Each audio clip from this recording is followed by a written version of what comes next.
कोशिश करिए आदमी अपने दुश्मन को पहचाने, दलित अपने दुश्मन को पहचाने।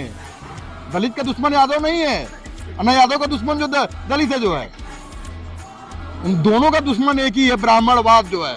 और जब तक ब्राह्मणवाद खत्म नहीं होगा वो इस देश से, तब तक ये सब चीजें ऐसे ही। आज पिछड़े वर्ग को क्या संदेश देना चाह रहे हैं अलीगढ़ की धरती? भैया एक हो जाओ, ब्राह्मणवाद का समूल नाश ही जो है इस देश की समस्या का हल है। सर ऐसा हो रहा है कि पिछड़े वर्ग का ये शोषण हो रहा है? शोषण आज से नहीं सदियों से हो रहा है। पिछड़े का तो सबसे ज्यादा हो रहा है। आज आप जितनी भी भर्तियां नौकरी की निकल रही हैं, आप उनमें देखिए पिछड़ों का कहीं स्थान हो तो बताइए। पिछड़े अपना काम करने के अलावा अपने अधिकारों पर ध्यान नहीं देते, अपने जो उन्हें चाहिए उस पर ध्यान नहीं देते। वो जातिगत अपने व्यवसाय में मस्त रहेंगे, कहेंगे हम भैंस पाल लेंगे, हम खेती कर लेंगे, हमें क्या मतलब राजपाट से। तो जो ऐसे कहने वाले लोग हैं वो सत्ता में कहाँ आते हैं? सर जातिगत जनगणना पे आपका क्या बयान है? जातिगत जनगणना होनी चाहिए।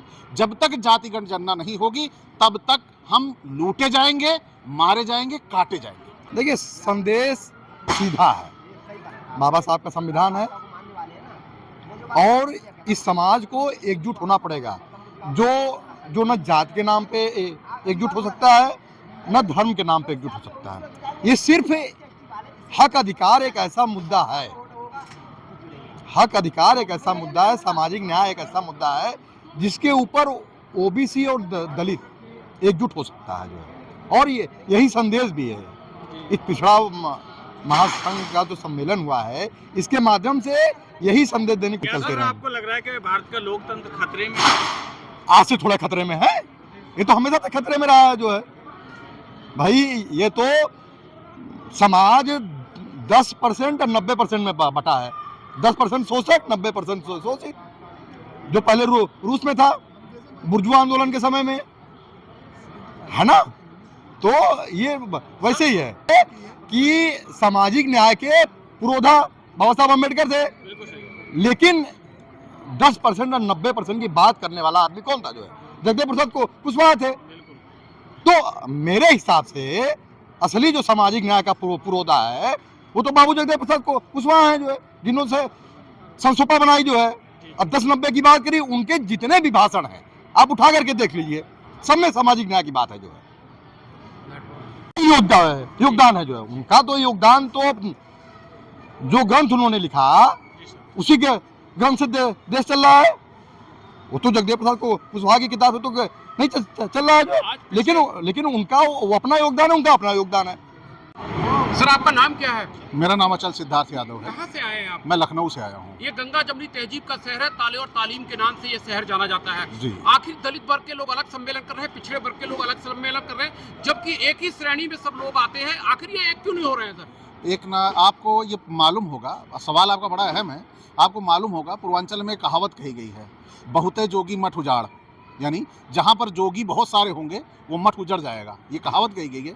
उसी तरह हमारे समाज में जो जागरूक करने वाले हैं उनकी संख्या इतनी हो गई है कि हर जागरूक करने वाला अपने आप संगठन बना के खड़ा हुआ है और वह दूसरे के साथ सामंजस्य नहीं बना पा रहा है। इसी कारण ये दिक्कतें आ रही हैं और हम 85% होते हुए भी आज विपक्ष में बैठने को मजबूर हैं।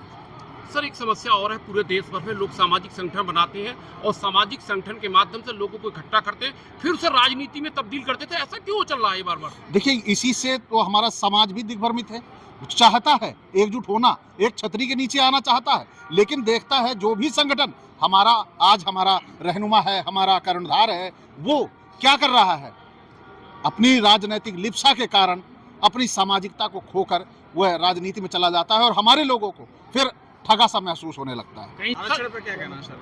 आरक्षण तो हमारा जन्मसिद्ध अधिकार है। डॉक्टर अंबेडकर ने बहुत रिसर्च करने के बाद ये सुविधा हमारे लिए की थी और अगर ये सुविधा हमारे लिए नहीं रही तो समझो हम इस देश के मूल निवासी नहीं। कहीं आपको ऐसा लग रहा है कि राजनीतिक लोग धर्म का चोला पहना करके हमारे जो मूल मुद्दे होते हैं, रोटी कपड़ा मकान बिजली पानी? देखिए अभी मैंने बोला भी था, मंच से बोला था, हमारे यहाँ डाइवर्जन का काम चल रहा है। जैसे सड़कें बनती हैं, एक सड़क बन रही है, आगे पुलिया बनानी है तो बगल से डाइवर्जन निकाल देते हैं, तो अब सीधा हम जा रहे हैं, हमको दिखाई दे रहा है रोजगार, है ना, शिक्षा, अब वहां से उन्होंने डाइवर्जन कर दिया, चलो भाई बड़े घड़े में नहा आओ, है ना। तो बड़े घड़े के नहाने के चक्कर में अपना सारा अस्तित्व खत्म कर ले रहे हैं। ये हो रहा है हमारे समाज। पिछड़ा वर्ग क्यों नहीं जाग रहा है सर? पिछड़ा वर्ग अब शुरुआत हुई है जागने की। अब मैं आपको बता दूं, हर जिले में मैं भी पिछड़ा ही हूं, जगह दिख रहा हूं आपको, है ना, और जगह भी रहा हूं। मेरे ऊपर 9 FIR है मेरे चैनल के लिए, सर जगाने के लिए ही। लोकसभा में है 168 SC BC के लोग हैं जी, तो वो इनकी सरकार क्यों नहीं गिरा देते? समस्या का जड़ी खत्म हो जाएगी। नहीं वो तो कर देंगे, लेकिन आपको पता है मान्यवर साहब ने एक बात कही थी, चमचा, है ना, चमचा, उन्होंने चमचा बनाया, और जो चमचा बन जाता है कितना भी कोशिश कर ले वो रहेगा चमचा ही। तो ये चमचे जो गए हैं उनके साथ, इनका अपना कोई ना अस्तित्व है ना कोई इनका जमीर है। ये पालतू जैसे जानते हैं ना, गले में एक पट्टा बांधे घूमता ना कुत्ता भी कह लें तब भी छोटा है। वो हमारे समाज के गद्दार हैं जो हमारे अस्मिता के साथ खिलवाड़ कर रहे हैं। कहीं सर ऐसा लग रहा है बाबा साहब के द्वारा जो बनाया गया संविधान है जी, जो सभी को यो अधिकार देता है जी, जहाँ तक कि भगवान श्री राम जो थे उनको भी उन्हीं के द्वारा मंदिर बना है। तो क्या कहना चाहेंगे सर, कहीं ये संविधान की धज्जियां उड़ाई जा रही है? धज्जियां आज से नहीं उड़ाई जा रही, 2014 से उड़ाई जा रही हैं। जब से ये सत्ता में बैठा है तब से लेकर इसने संविधान की धज्जियां उड़ाई हैं। इसने संविधान के को आड़ में लेकर सारे असंवैधानिक काम किए जा रहे हैं लगातार।